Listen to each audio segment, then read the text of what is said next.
"I don't want you," says the single dad waiter to the Millionaire CEO. She gets furious and says, "Before anything else, if this video finds you well, wherever you are, let me know how it made you feel at the end." The dinner rush at Bella Vista was in full swing when Marcus Thompson spotted her across the crowded restaurant. Ashley Whitmore sat at table 12 with 3 other impeccably dressed women, her platinum blonde hair catching the soft candlelight like spun gold. At 27, she commanded attention wherever she went. The way she held her wine glass, the confident tilt of her chin, the designer dress that probably cost more than Marcus made in 3 months. But Marcus had learned to look away from things he couldn't have. "Table 12 needs another bottle of the Pinot Grigio," called Sarah, his fellow server. But Marcus was already moving toward the kitchen, his heart hammering against his ribs. "I'll take table 15 instead," he muttered, trying to disappear into the controlled chaos of the evening service. The familiar weight of his order pad felt heavier tonight, the burgundy uniform that marked him as staff, suddenly more confining. But Ashley had seen him. Those piercing blue eyes that had haunted his dreams for nearly a decade locked onto his across the restaurant, and he watched as recognition dawned on her face. She'd been laughing at something one of her companions said, but now her expression shifted to something Marcus couldn't quite read: surprise, longing, determination. She excused herself from her table with practiced grace, her heels clicking against the polished marble floor as she approached the service station where Marcus was polishing wine glasses with trembling hands. He could smell her perfume now, the same Chanel No. E5 she'd worn to senior prom when they danced until dawn and whispered promises they were too young to keep. "Hello, Marcus," she said softly, her voice carrying that familiar mixture of confidence and vulnerability that had captivated him in high school. Even after all these years, she could make his name sound like a prayer. He didn't look up, focusing intently on a water spot that wouldn't disappear, no matter how hard he rubbed. "Your server will be with you shortly, ma'am." "Don't you ma'am me, Marcus Thompson. We both know better than that." Her voice held a hint of the playful tone she'd used when they'd sneak away from lunch to meet behind the gymnasium. "I don't know anything," he interrupted, finally meeting her gaze and immediately regretting it. Up close, she was even more beautiful than he remembered. Success had given her a glow that 17 years couldn't dim. "Except that you're Ashley Whitmore, CEO of Whitmore Industries, worth approximately $400 million according to Forbes, and I'm just a waiter trying to do his job." The words hung between them like a blade, sharp and cutting.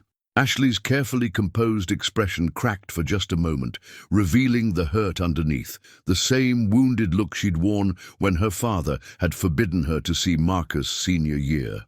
"Is that really all I am to you now?" she whispered, her voice barely audible above the dinner conversation and clinking silverware surrounding them. Marcus set down the glass carefully, his jaw tightening as memories he'd spent years suppressing threatened to surface.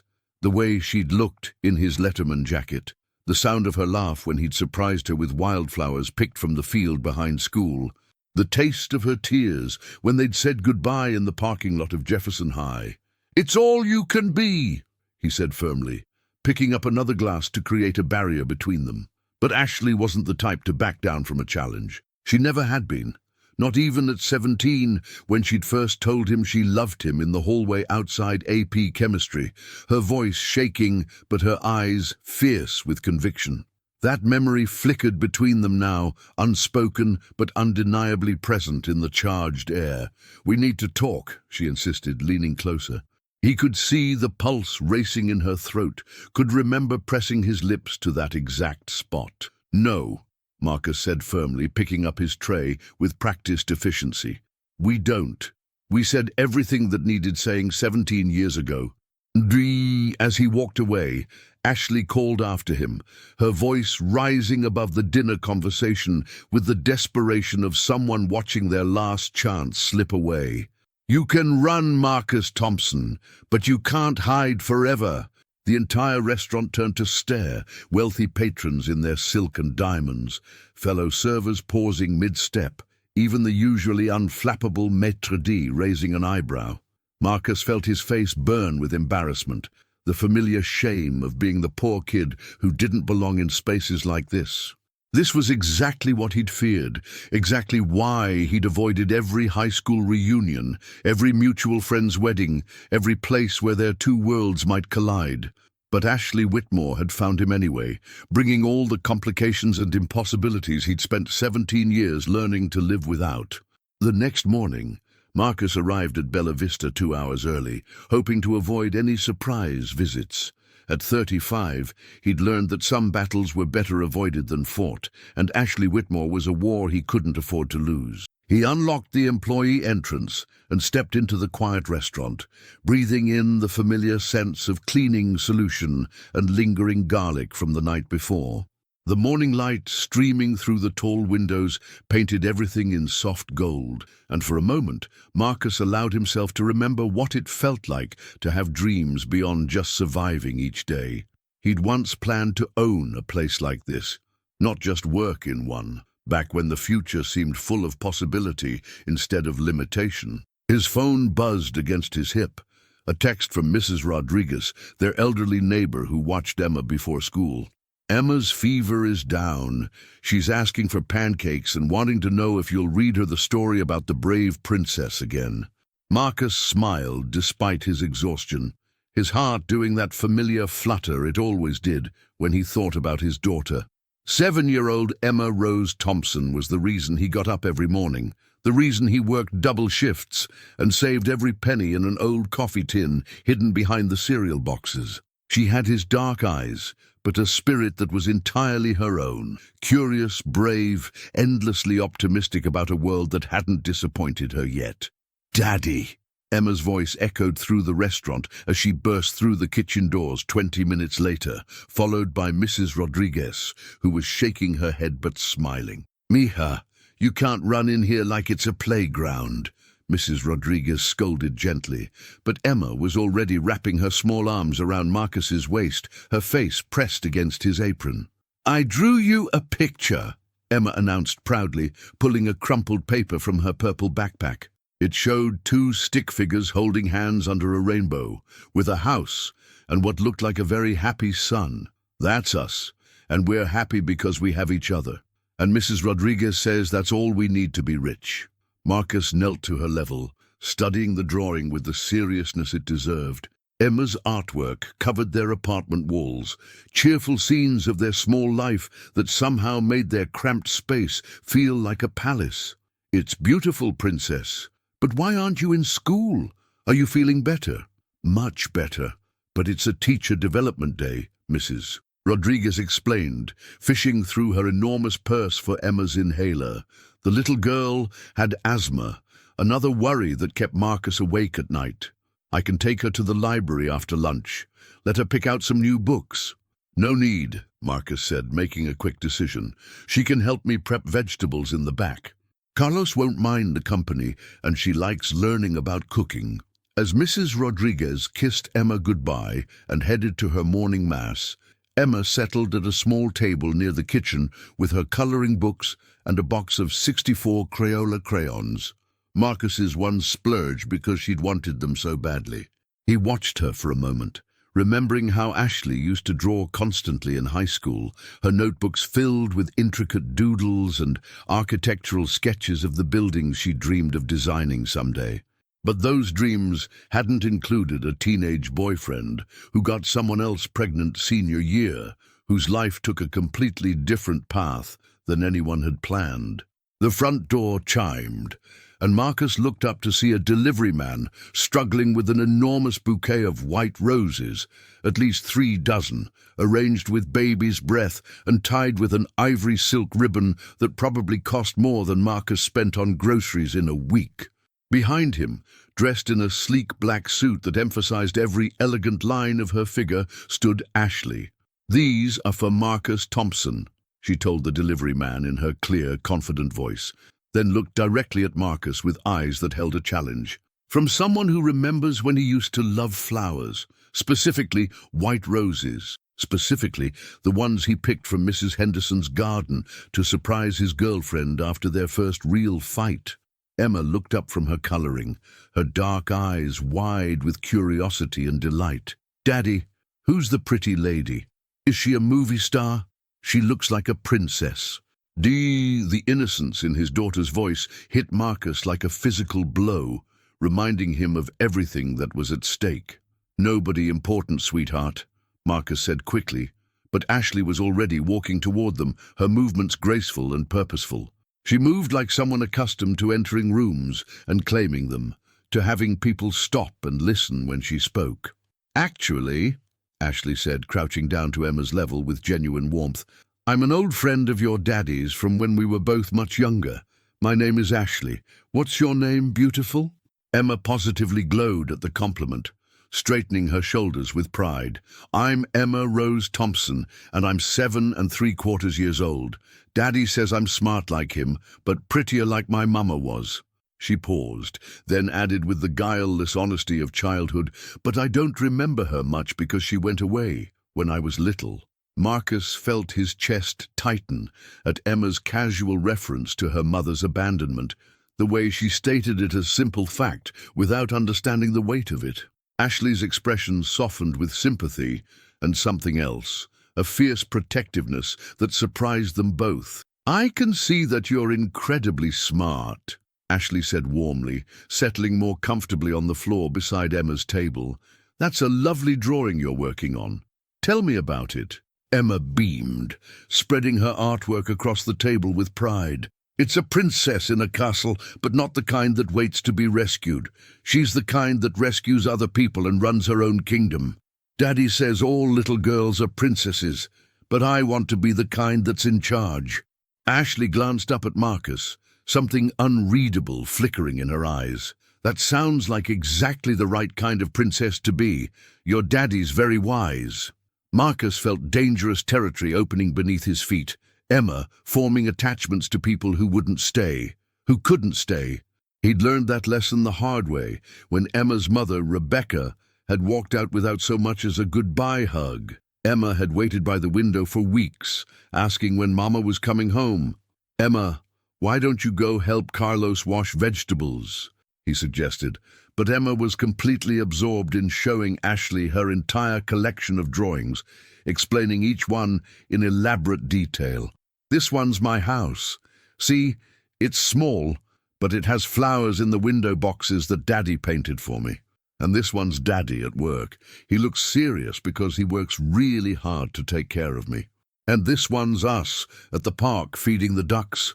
And this one's my teacher, Mrs. Patterson, and this one's—" Ashley listened with genuine interest, asking thoughtful questions and praising each drawing with specific observations. She pointed out Emma's use of color, her attention to detail, the way she captured emotion in simple stick figures. Watching them together, Marcus was transported back to high school when Ashley had volunteered at the elementary school's aftercare program and talked dreamily about the children she wanted to have someday.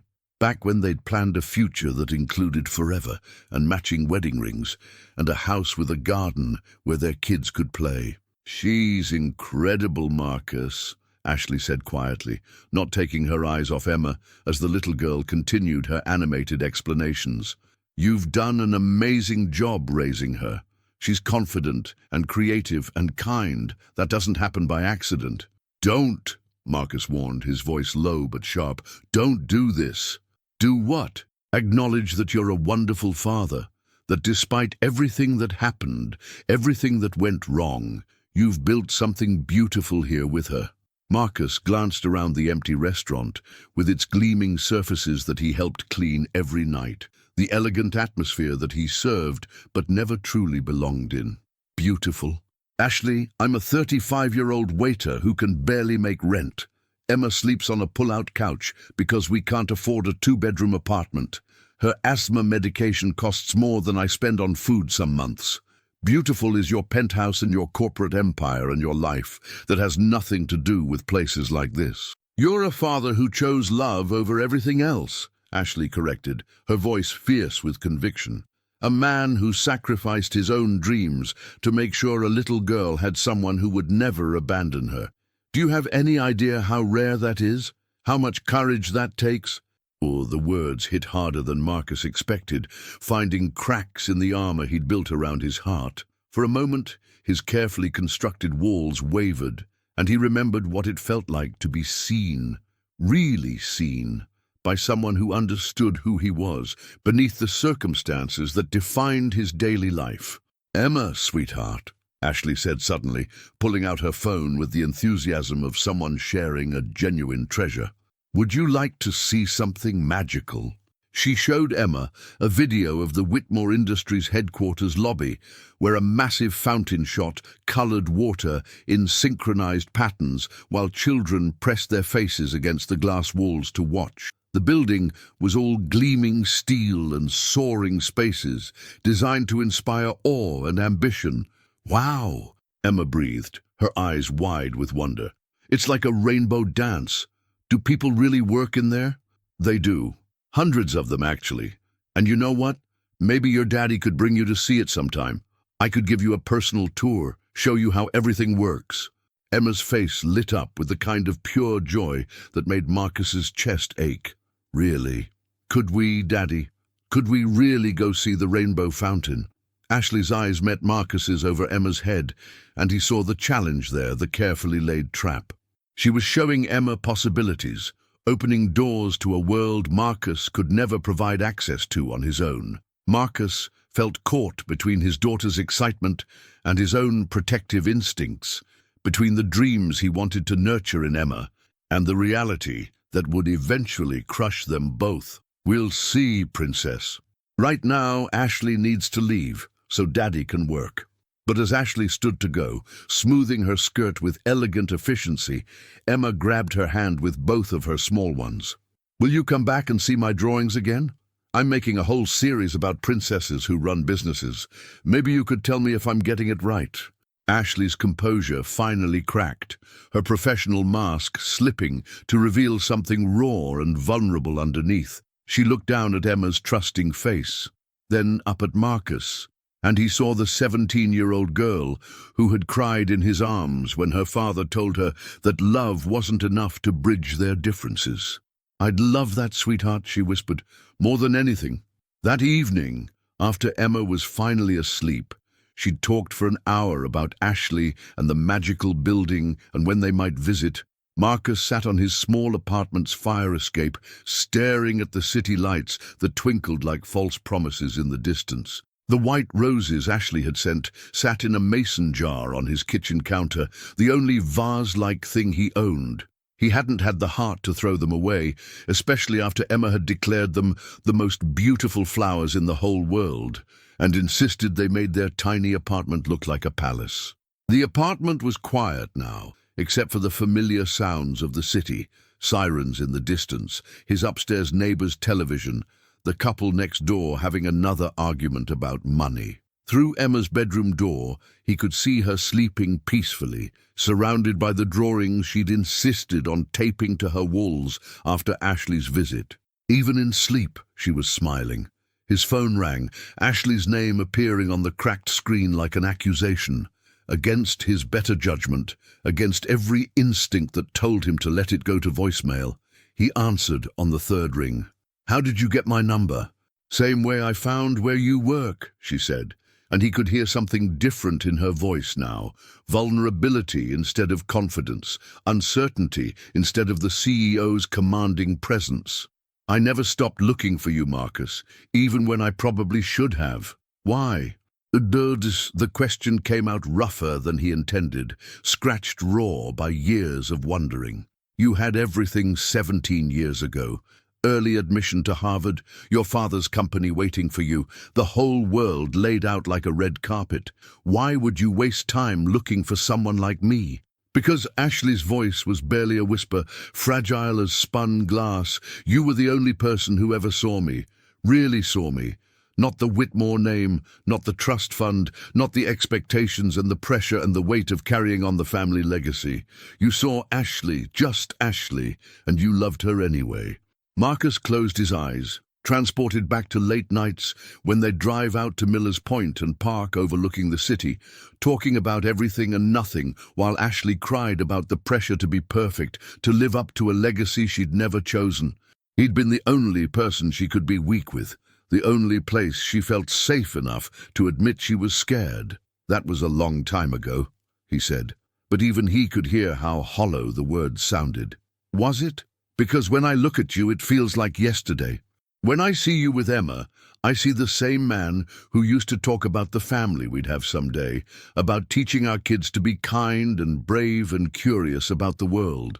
We were kids playing house," Marcus said harshly, the words sharp enough to cut them both. "This is real life, Ashley. This is bills and responsibilities and making impossible choices every single day. This is working 3 jobs and still not having enough.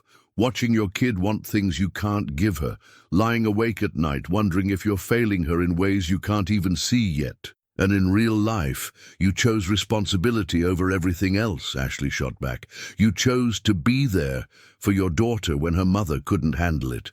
You chose love over convenience, over the easy path, over your own dreams. You think that makes you less than me. You think that makes you something to be ashamed of." Marcus was quiet for a long moment, listening to the sounds of Emma talking in her sleep, probably dreaming about rainbow fountains and beautiful ladies who brought flowers. "Do you know why I really left college? To take care of Emma. Do you know why Emma needed taking care of?" Ashley's silence stretched across the line, heavy with unspoken questions. Marcus took a deep breath, preparing to open wounds he'd kept carefully bandaged for 17 years. "I got drunk at a graduation party 3 weeks before we were supposed to leave for state. Sarah Martinez was there. You remember her, right? Cheerleader? Always had a thing for guys she couldn't have? She'd been flirting with me all night, probably knowing you weren't there because you were at that summer program at Harvard." "Marcus!" "I was angry," he continued, the words pouring out like poison that had been festering too long. "Angry that you were already pulling away, already living in a world I couldn't follow you into.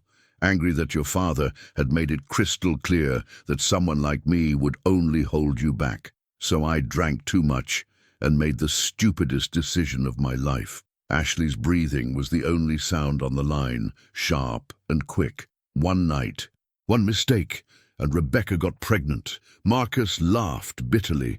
"Her parents kicked her out when they found out. Mine said I had to do the right thing, had to marry her and make it work. So I did. 19 years old, married to someone who looked at me every day like I'd ruined her life, which I had." "Marcus, that's not—" "We tried for 2 years," he continued, unstoppable now. 2 years of her crying herself to sleep and me working 2 jobs and going to community college part-time, trying to hold together something that was broken from the start. Emma was the only good thing to come out of any of it, and even she couldn't make Rebecca happy. The day Rebecca left, she looked at me with Emma on my hip and said, "I never loved you, Marcus. I loved the idea of someone saving me from my mistakes. But I can't pretend anymore." The silence stretched between them like a chasm. "So no, Ashley. It's not that I chose responsibility over everything else. It's that I destroyed any possibility of us having a future the same night you were probably celebrating getting into your dream school. While you were building the life you deserved, I was learning that some mistakes can't be undone, some choices can't be taken back." When Ashley finally spoke, her voice was thick with tears. "You think I don't know about mistakes that can't be undone? You think these 17 years have been easy for me? That success means anything when the person you love most in the world thinks you're better off without him. You are better off." "Stop!" The word cracked like a whip. "Stop deciding what's best for me. Stop assuming you know what I want or need or deserve. I've spent 17 years building an empire I don't even want, becoming the person everyone expected me to be, while the only person whose opinion actually mattered disappeared from my life." Marcus felt something break open in his chest, some carefully maintained barrier crumbling under the weight of her words. "I need to tell you something," Ashley continued, her voice steadier now but no less intense. "About why I really came back, about why I found you now, after all this time." "I'm listening," Marcus said, though part of him wanted to hang up and pretend this conversation had never happened, that Ashley Whitmore was still just a memory he could control instead of a living, breathing complication threatening to upend his carefully ordered world. "My father is dying," Ashley said simply, the words falling between them like stones. "Pancreatic cancer, stage 4, 6 months, maybe less if we're unlucky. The doctors have been very clear about that." Marcus felt the air leave his lungs in a rush. He'd never liked Richard Whitmore. The man had made his contempt for his daughter's unsuitable boyfriend crystal clear from their first meeting. But the news still hit like a physical blow. Death had a way of putting things in perspective, of making old grudges seem petty and small. "Ashley, God, I'm so sorry." "He's been asking about you," she interrupted, and Marcus could hear something fragile in her voice, like she was trying very hard to hold herself together. "For the past year, as his condition worsened and the treatment stopped working, he keeps bringing up things he regrets, decisions he wishes he could change, people he hurt who didn't deserve it." Marcus remembered their last conversation, the night before Ashley left for college. Richard Whitmore had cornered him in the school parking lot after the graduation ceremony, his expensive suit immaculate, even in the humid Virginia heat. "I'll give you $50,000, he'd said without preamble, "to disappear from Ashley's life permanently. She has a future ahead of her that someone like you could never provide. Don't be selfish enough to drag her down to your level."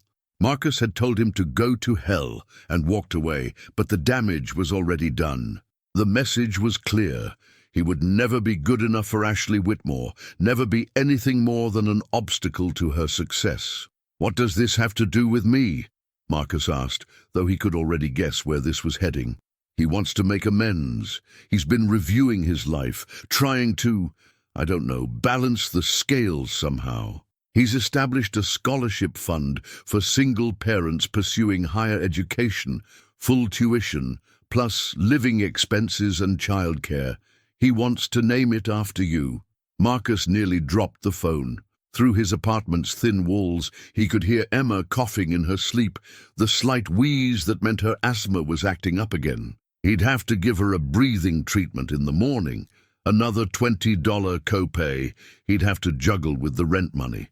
That's ridiculous. Why would he do that? Because he recognizes now that he was wrong about you. You were valedictorian, Marcus. You had a full academic scholarship to state, you were going to study engineering and probably change the world in some small way. My father realizes now that he judged you for all the wrong reasons, for your zip code instead of your character, for your parents' bank account instead of your potential.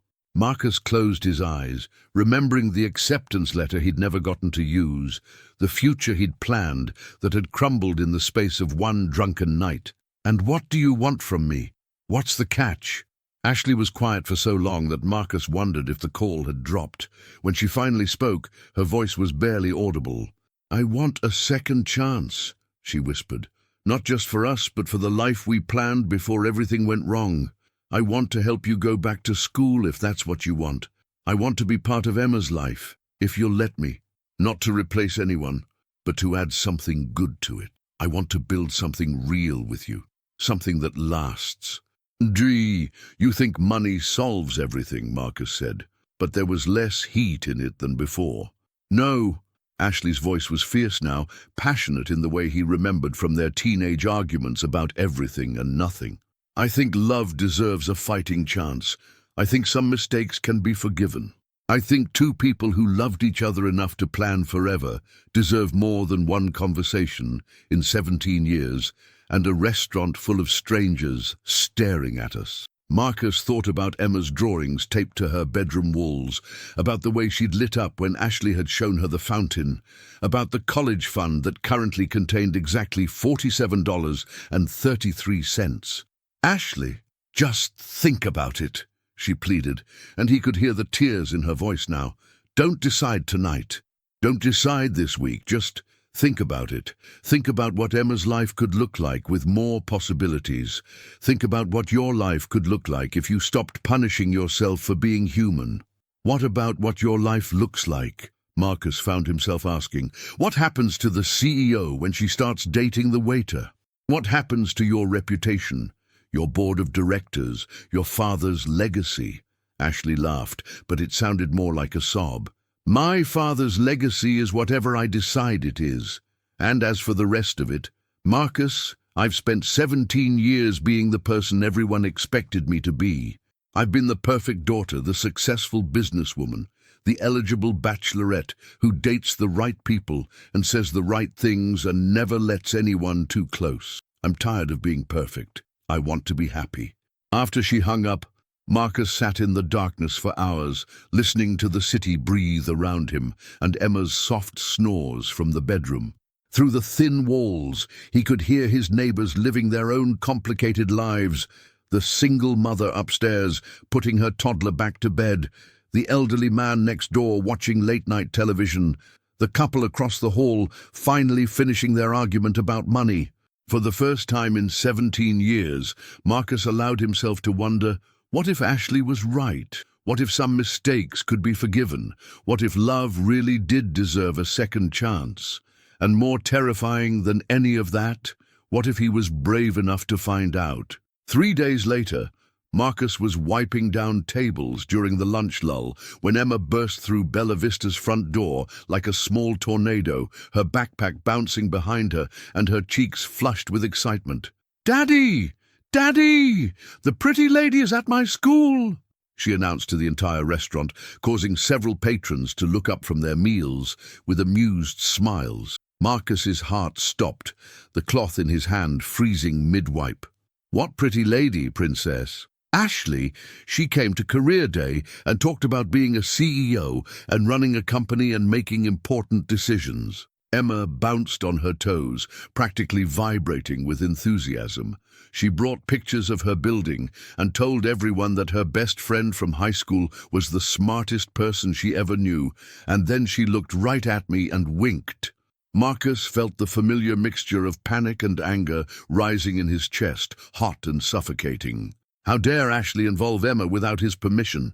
How dare she use his daughter as a pawn in whatever game she was playing? "Where is she now?" he asked, trying to keep his voice calm for Emma's sake. "Talking to Mrs. Patterson about starting a mentorship program for girls who want to be business leaders.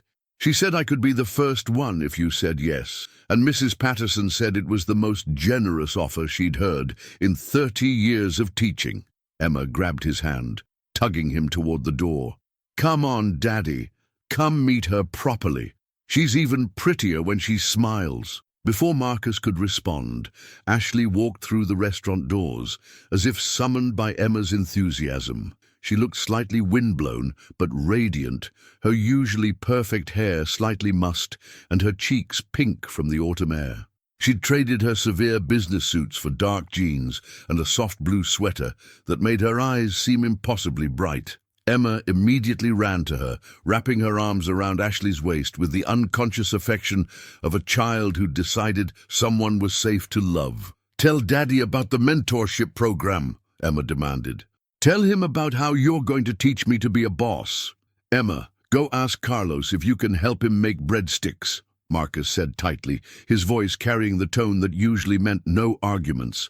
Emma looked between them, her 7-year-old radar picking up on tensions she couldn't understand. But Daddy, now Princess. Once Emma had reluctantly disappeared into the kitchen, shooting worried glances over her shoulder. Marcus turned to face Ashley with the full force of his anger. "How dare you go to her school without asking me?" His voice was low but dangerous, the kind of controlled fury that came from years of swallowing his emotions. "How dare you involve my daughter in whatever twisted game you're playing?" Ashley's expression hardened, the vulnerable woman from their phone calls disappearing behind the mask of the successful CEO. "I was invited to Career Day by the PTA 3 weeks ago. I had absolutely no idea Emma went to Jefferson Elementary until I saw her in the audience during my presentation. Don't lie to me." "I don't lie, Marcus," Ashley shot back, her eyes flashing with their own anger. "I never lied to you, not even when it would have been easier." Not when my father was threatening to cut off my college fund if I didn't stop seeing you. Not when Rebecca Martinez called me the week before graduation to tell me exactly what had happened between you two. I could have lied then, could have pretended I didn't care, but I didn't. Marcus felt like he'd been punched. Rebecca called you the night before I left for Harvard. She wanted to make sure I knew that you'd moved on, that you were going to be a father and a husband, and had no room in your life for silly teenage romance. Ashley's voice was steady, but Marcus could see the pain flickering in her eyes. She wanted to make sure I wouldn't come home for Christmas, expecting things to go back to the way they were. Ashley. So, no, Marcus, I'm not manipulating the situation. I'm not using Emma to get to you. I'm trying to show you that there are possibilities you haven't considered, opportunities that exist, whether you choose to explore them with me or not. Marcus stepped closer, his voice low and dangerous. Stay away from my daughter. Is that really what you want? Ashley challenged, not backing down an inch. Because from where I'm standing, Emma lights up every time she sees me. She's hungry for female role models, Marcus. She's brilliant and curious and deserves every opportunity in the world to discover what she's capable of. She has everything she needs. Does she? Ashley's voice rose, frustration and desperation bleeding through her professional composure. Does she have college savings? Access to the best schools? Opportunities to travel and learn and grow beyond this neighborhood?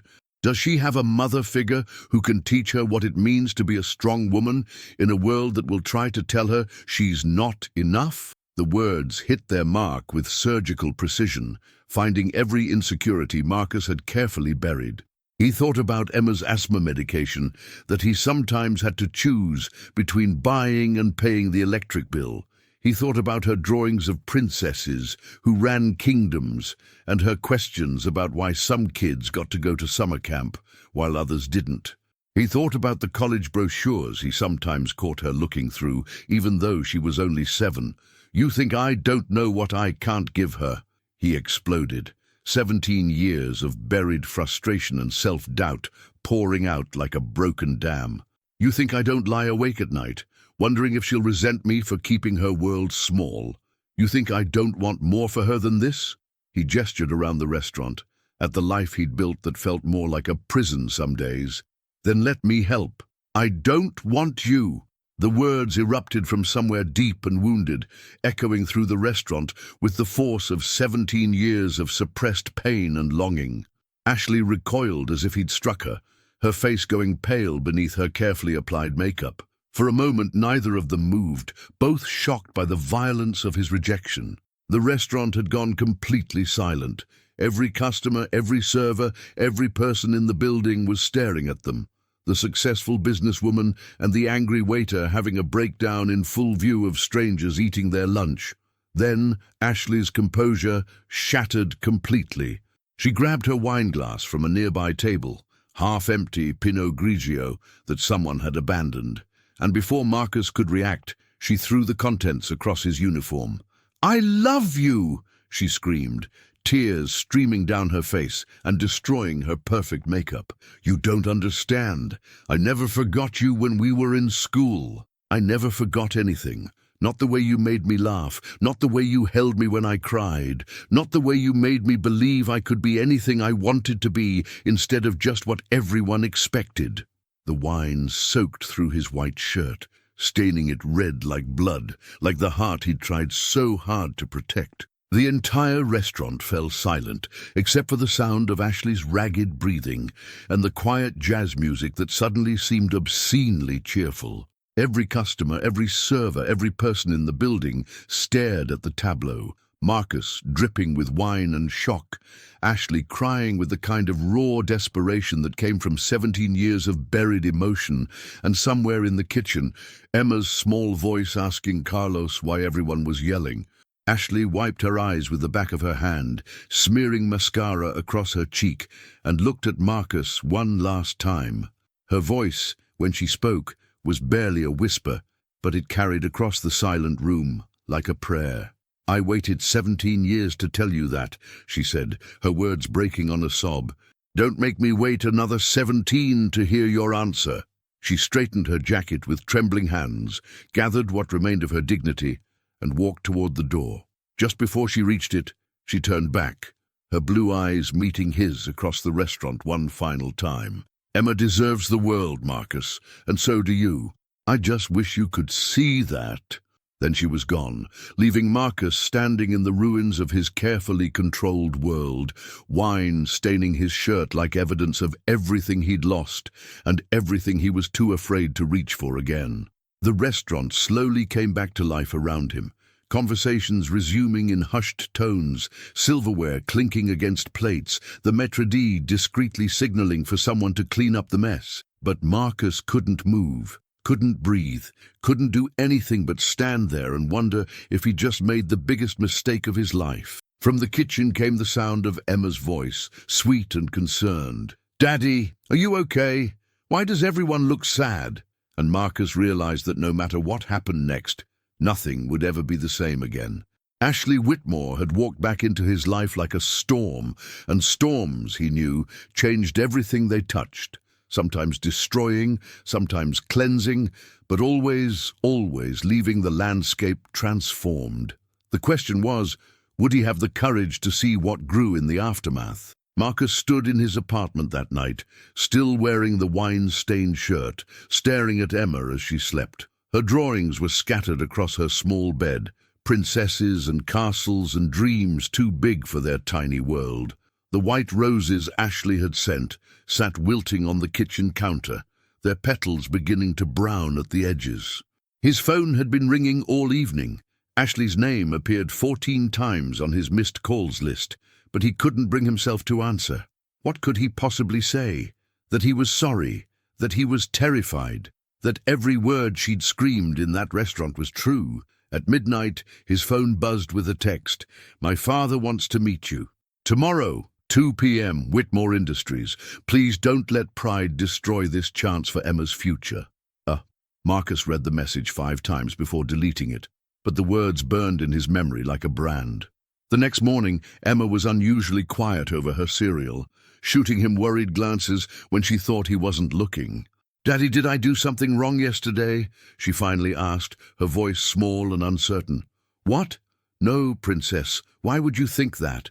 Because Ashley looked sad when she left, and you looked angry, and then you were quiet all night." Emma stirred her cereal thoughtfully. "Mrs.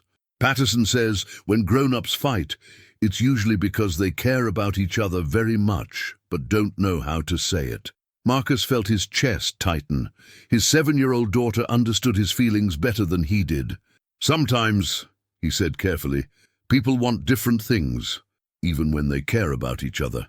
"But Ashley wants to help us," Emma said with the simple logic of childhood. "She wants to teach me about being a boss, and she brought you flowers, and she looked at you the way Prince Eric looks at Ariel in my favorite movie."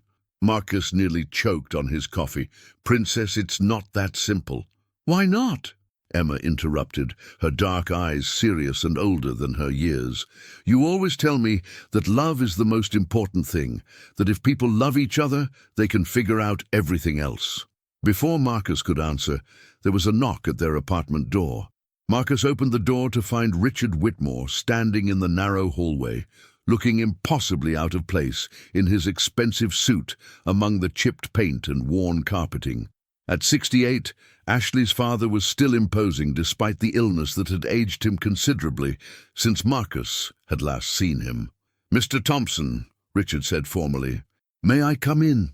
Emma appeared beside Marcus, her eyes wide with curiosity. "Daddy, who is that man? He looks important." "I'm Ashley's father," Richard said, his voice gentler as he addressed Emma. "And you must be the brilliant young lady I've heard so much about." Emma beamed at the compliment. "Are you here about the mentorship program? Ashley says I'm going to learn to be a boss."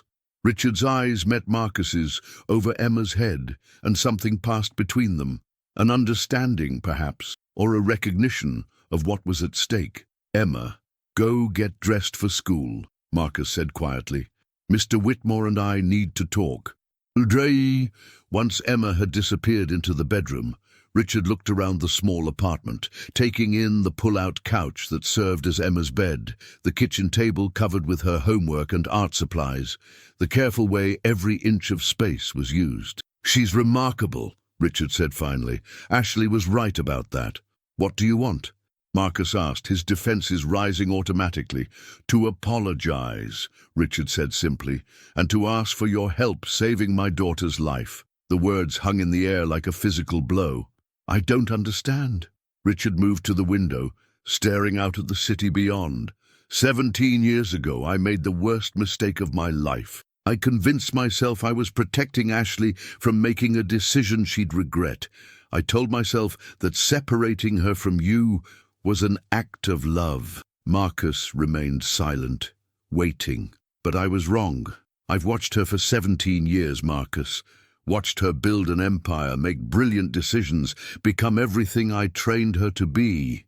And I've watched her be completely, utterly miserable." Richard turned back to face him. "She's never loved anyone else, never even tried, not really. She goes through the motions, dates the right men, attends the right events, smiles for the cameras, but she's been sleepwalking through her life, waiting for something that would never come back." "That's not my fault, isn't it?" Richard's voice was sharp. "You could have fought for her. You could have called, written, tried to explain. Instead, you disappeared completely and let her spend 17 years wondering if what you had meant anything at all." Marcus felt anger flare in his chest. You made it very clear that I wasn't good enough for her, and you believed me instead of believing in what you had together." The accusation hit like a slap. Marcus opened his mouth to defend himself, but Richard held up a hand. "I'm dying, Marcus. 3 months, maybe 4, and my daughter is going to inherit everything. The company, the fortune, the legacy I've spent my life building. But none of it will matter if she remains as lost as she is now." Richard reached into his jacket and pulled out a thick envelope. "This is a scholarship. Full tuition to any university you choose, plus living expenses and childcare for Emma. No strings attached, regardless of what happens between you and Ashley." Marcus stared at the envelope like it might explode. "I don't want your money. This isn't about what you want. It's about what Emma deserves. It's about giving yourself the chance to become the man you were meant to be. And in return, talk to my daughter. Really talk to her. Give her a chance to explain what these 17 years have been like for her. Give yourself a chance to remember who you were before you let fear define you." Marcus thought about Emma's drawings, about her dreams of college and adventures beyond their small world. He thought about the man he'd been at 18, full of ambition and hope, before life had taught him to aim lower. "I need time to think." "Time is the one thing we don't have," Richard said gently. "I've already lost 17 years with my daughter because of my pride. Don't lose 17 more because of yours." 2 hours later, Marcus found himself standing in the marble lobby of Whitmore Industries, Emma's small hand gripping his tightly as they stared up at the famous fountain. Colored water danced in impossible patterns, and Emma's gasp of wonder echoed off the soaring ceiling. "It's even more beautiful than in the video," she whispered, pressing her face against the glass barrier. "Mr. Thompson." A crisp voice made Marcus turn. Ashley's assistant, a polished woman in her 30s, approached with a practiced smile. "Miss Whitmore is waiting for you in her office. Emma, would you like to see how the fountain works while your father talks to Miss Whitmore?" Emma looked up at Marcus with pleading eyes. "Can I, Daddy? Please?" Marcus nodded reluctantly, watching as his daughter was led away by the assistant, her excited chatter echoing through the lobby. The elevator ride to the top floor felt endless. When the doors opened, Marcus stepped into a world of floor-to-ceiling windows and expensive art, where the city spread out below like a conquerable kingdom. Ashley stood with her back to him, silhouetted against the massive windows. She'd changed clothes since yesterday's scene at the restaurant. Now she wore a simple black dress that somehow made her look both professional and vulnerable. "You came," she said without turning around. "Your father can be very persuasive." Ashley laughed, but there was no humor in it. "He's good at getting what he wants. I learned that from him. Is that what this is? You getting what you want? Finally, Ashley turned to face him. Her eyes were red-rimmed, her usual perfect makeup replaced with something softer, more real. What I want, she said quietly, is for you to stop hating me for being successful. I don't hate you for being successful, Marcus said, surprised by his own honesty. I hate you for making me remember what failure feels like. Ashley's face crumpled slightly. Marcus, no, let me finish. He stepped closer, drawn by a force he couldn't resist. Standing here in your world, seeing what you've built. It reminds me of every dream I gave up, every compromise I made, every time I chose the safe path instead of the brave one. Then stop choosing the safe path, Ashley said fiercely. Stop letting fear make your decisions for you. And do what? Pretend we can go back? Pretend 17 years didn't happen? No. Ashley stepped closer, close enough that he could smell her perfume, could see the flecks of gold in her blue eyes. I want us to go forward. I want us to build something new, something that honors who we were and who we've become. Marcus felt his carefully constructed walls beginning to crumble. And what about Emma? What happens when this doesn't work out? What happens when she gets attached to you and you realize that playing house with a single father isn't as romantic as it seemed? Ashley's eyes flashed with anger. Do you really think so little of me? Do you really believe I would hurt a child to get to you? I think you're used to getting what you want, Marcus said. And I think when the novelty wears off, when the reality of sick kids and grocery bills and never having enough money sets in, you'll realize that love isn't enough to bridge our differences. Love isn't enough? Ashley repeated incredulously. Marcus, love is everything. Love is the only thing that matters. Everything else, the money, the success, the perfect life I've built, none of it means anything without someone to share it with. She reached out and touched his wine-stained shirt, her fingers trembling slightly. I've been empty for 17 years, going through the motions, building an empire that feels like a prison, dating men who could never make me feel half of what you made me feel when we were 18. Ashley, I love you, she said simply. I've always loved you. And I love Emma, not because she's your daughter, but because she's brilliant and brave and everything I see in you when you let your guard down. Marcus felt something break open in his chest, 17 years of buried longing flooding through him like a dam bursting. I'm scared, he admitted, the words barely a whisper. So am I, Ashley said, stepping even closer, but I'm more scared of spending another 17 years wondering what if. Before Marcus could respond, Emma's voice echoed through the office as she burst through the doors, her face glowing with excitement. Daddy, Ashley, you have to see this. She ran to the windows, pressing her palms against the glass. I can see our whole neighborhood from up here. It looks so small, but also so possible. Ashley and Marcus looked at each other, both struck by Emma's unconscious wisdom. Ms. Whitmore, the assistant appeared in the doorway, looking apologetic. I'm sorry. She insisted on coming up. She wanted to tell you about her idea for the mentorship program. It's fine, Janet, Ashley said, her eyes never leaving Emma. What's your idea, sweetheart? Emma turned from the window, her face serious with the weight of her 7-year-old thoughts.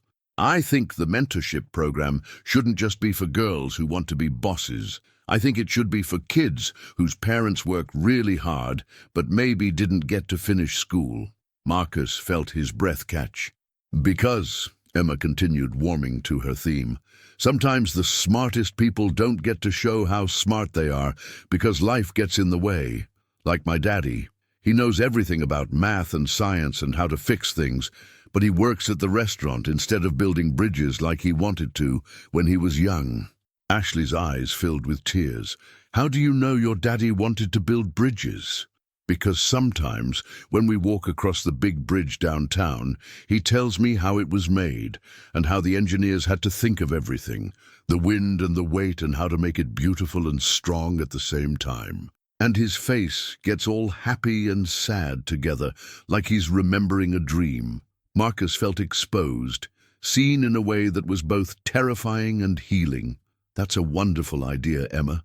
Ashley said softly. What else would this program do? It would help families like us, Emma said matter-of-factly. Because sometimes, when you love someone really much, you give up your dreams to take care of them. But maybe if there was help, you could do both. Take care of the people you love and chase your dreams. Ashley looked at Marcus, her expression asking a question he wasn't sure he was ready to answer. Emma, Marcus said carefully, what if following those dreams meant big changes? What if it meant leaving our apartment, or Daddy going back to school, or other big changes? Emma considered this with the seriousness of a judge deliberating a case. Would you be happier? The question hung in the air like a challenge. Maybe, Marcus admitted. Would we still be together? Always, Princess. Nothing could change that. Emma nodded decisively. Then I think we should be brave. Mrs. Patterson says being brave doesn't mean you're not scared. It means you do the right thing even when you are scared. She looked between Marcus and Ashley, her young face wise beyond her years. And I think the right thing is for people who love each other to be together, even if it's scary, even if it's different from what they planned. Ashley knelt down to Emma's level. And what if those people have been apart for a very long time? What if they're not sure they know how to be together anymore? Emma smiled, the same radiant expression she wore when she figured out a particularly difficult math problem. Then they practice, like when I was learning to ride my bike. I fell down lots of times, but Daddy was always there to help me get back up. Love is like that, I think. You practice until you get it right. Marcus felt his last defenses crumble. Here was his 7-year-old daughter, wiser than he'd been in 17 years, showing him the path forward with the simple clarity of a child who believed in love. Emma's right, Ashley said, standing and facing Marcus with new determination. We don't have to have all the answers right now. We just have to be brave enough to try.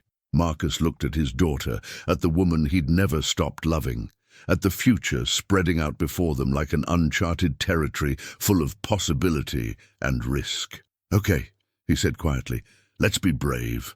6 months later, Marcus stood in the graduation ceremony at the University of Virginia, watching as his name was called for the engineering program he'd been accepted into on full scholarship.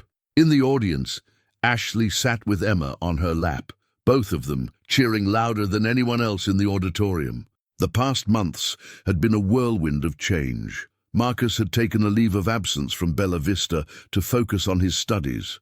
Ashley had restructured her schedule to spend more time with Emma, taking her on weekend adventures and helping with homework while Marcus attended evening classes. They'd moved slowly, carefully, learning each other again while building something entirely new. It hadn't been easy. There were arguments about money, Marcus's pride warring with Ashley's desire to help. There were sleepless nights when Emma had asthma attacks and they both panicked, learning to parent together. There were moments of doubt when Marcus wondered if he deserved this second chance, if he was strong enough to build a life worthy of the people he loved. But there were also moments of pure joy. Emma's laughter when Ashley taught her to make pancakes shaped like flowers.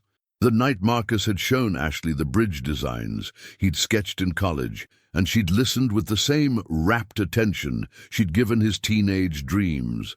The morning Emma had sleepily called Ashley Mama Ashley, and Ashley had cried happy tears for an hour. Richard Whitmore had lived to see the engagement announcement, passing away peacefully 3 weeks later with his daughter's hand in his, and Marcus's promise to take care of her ringing in his ears. His final words to Marcus had been, "Thank you for giving her back her smile." Now, as Marcus walked across the stage to receive his diploma, he thought about the man he'd been 6 months ago, broken, afraid, convinced that love was a luxury he couldn't afford. He thought about Emma's wisdom, Ashley's persistence, and the courage it had taken for all of them to choose hope over fear. After the ceremony, they met in the parking lot, Emma running to him with her arms outstretched. "I'm so proud of you, Daddy. You're going to build the most beautiful bridges in the whole world." Ashley followed more slowly, her eyes bright with unshed tears. "How does it feel, Mr. Engineer?" "Like the beginning of something," Marcus said, pulling her close with his free arm, while Emma chatted about the celebration dinner they'd planned. "The beginning of what?" Ashley asked. Marcus looked at his daughter, already sketching bridge designs in her notebook, and at the woman who'd waited 17 years for love to find its way back to her. "Everything," he said simply. "The beginning of everything." 1 year later, Marcus stood in the completed offices of Thompson and Associates Engineering, watching through the glass walls as Ashley presented the quarterly reports to the Whitmore Industries Board. She'd insisted on keeping her father's company name, but the culture had transformed completely under her leadership. The scholarship fund that bore Marcus's name had already helped 50 single parents return to school. Emma, now 8 and full of confidence, was in the conference room next door, leading a presentation to a group of businesswomen about her latest invention, a better inhaler design that she'd sketched after one of her asthma attacks. She spoke with Ashley's poise and Marcus's analytical mind, already showing signs of the leader she would become. Marcus's phone buzzed with a text from his business partner Carlos, who had left Bella Vista to join the engineering firm. "The Chicago Bridge proposal just got approved. We did it, man." Through the window, Marcus could see the construction site where their first major project was taking shape, a pedestrian bridge that would connect 2 low-income neighborhoods to the downtown business district. Emma had insisted it include interactive art installations that would light up when people walked across it, making it both functional and magical. "Daddy!" Emma burst into his office, still buzzing with excitement from her presentation. "Mrs. Williams from the Women in Business Foundation wants to include my inhaler design in their Youth Innovation Showcase." "That's incredible, Princess. I'm so proud of you." "Are you proud of yourself?" Emma asked with the directness that never failed to surprise him. "Because Mrs. Patterson says it's important for grown-ups to be proud of themselves too, not just their kids." Marcus considered the question seriously. A year ago, he'd been a waiter who believed his dreams were too expensive to pursue. Now he was building bridges, literal and metaphorical ones, that would connect communities and create opportunities for others like him. "Yeah," he said, realizing it was true. "I am proud of myself." Ashley appeared in the doorway, having finished her meeting. She'd loosened her hair from its professional bun, and she looked younger, happier, more like the girl he'd fallen in love with in high school. "How did the board meeting go?" Marcus asked. "They approved the expansion of the scholarship program," Ashley said, settling into the chair across from his desk. 500 families will get support next year." Emma clapped her hands together. "That means 500 kids like me will get to see their parents chase their dreams."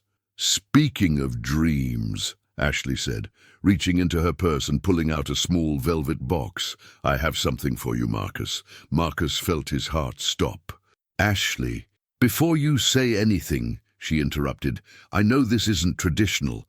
I know you're supposed to be the one doing this, but I've learned that sometimes you have to make your own traditions." She opened the box to reveal a simple platinum band. "Marcus Thompson, you are the bravest man I know.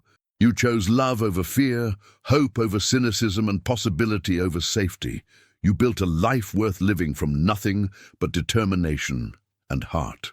Emma was bouncing in her chair, clearly having been in on the plan. "Will you marry me?" Ashley asked, her voice steady despite the tears in her eyes. "Will you build a life with me? Will you let me love you and Emma for the rest of our lives?" Marcus looked at the ring, at the woman who'd waited 17 years for this moment, at the daughter who'd taught them both what love really meant. "I have a condition," he said seriously. Ashley's face fell slightly. "What kind of condition?" "Next time, I get to propose to you." "Because Emma's right. We should have traditions, even if we make them ourselves." Ashley laughed, the sound bright and clear as crystal. "Deal!" As Marcus slipped the ring onto his finger, Emma threw her arms around both of them, and he realized that this was what happiness felt like, not the absence of struggle, but the presence of people worth struggling for. Through the office windows, the sun was setting over the city, painting the sky in shades of gold and pink. Somewhere below, people were crossing bridges to get home to the people they loved. And tomorrow, Marcus would help build more bridges, create more connections, open more possibilities. Love, he realized, was the strongest foundation of all. Everything else, the success, the security, the dreams made manifest, was just the beautiful structure they'd built on top of it. "Come on," Ashley said, standing and taking Emma's hand. "Let's go home." And for the first time in 17 years, Marcus knew exactly where home was. Anywhere the three of them were together, building something that would last.